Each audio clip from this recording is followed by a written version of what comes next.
उदां मोनदों होननानै बारि सिफायनो दानाजा। बे खन्थाइखौ जाखांफुनाय लाइमोनफोर आरो उन्दै गथ'फोरनि थाखाय लिरनाय जादों, जायफोर दिनै निसा बाहायनायाव बोदोर। खन्थाइखौ लिरदों रनजित दैमारि, सानजारि नोगोर, सिमन साफरि, जिल्ला धेमाजि। आथिखालाव गोबां गथ'फोरा बिमा बिफानि अननायाव जेबो हेंथा गैयाजासे उदाङै बेरायनो मोनदों। नाथाय उदां मोनदों होननानै बारि सिफायनो दानाजा। खन्थाइखौ जागायनोसै।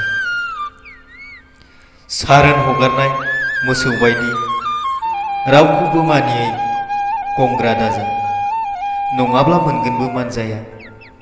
अन्नानै उदां होदों उदांखौ अनसाय।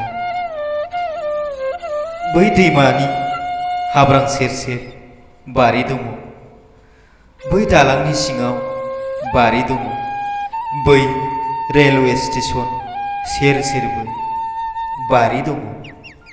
बेखौ सिफायनो दानाजा। जाहारबारि दंफां साया सिङाव सिमा दङ, बेखौ दाबा। आंनि जिउ आंनि गोसो होननानै बांद्राय दाबाहाय, नङाब्ला मोनगोनबो बिगुमाजों थांगोन थखननि बान्था। बिगुर दुलुनो हागौ, आखाइ आथिं बायलांनोबो हागौ।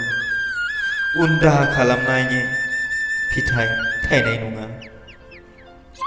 खायफा खायफा जोबोर सोलो गोनां एबा खाफाल गोनां, बेनिखायनो बिसोरो दाबो मानजा मोनाखै। बारिनि गब्लंजों दाहा बिगुमाया नोंखौ मोनब्ला बारि सिफायनायनि मानजाखौ नोंसो मोनगोन।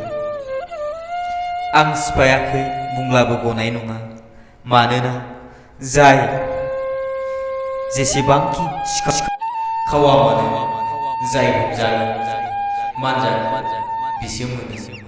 लोगोफोर, खन्थाइया एसेनोसै।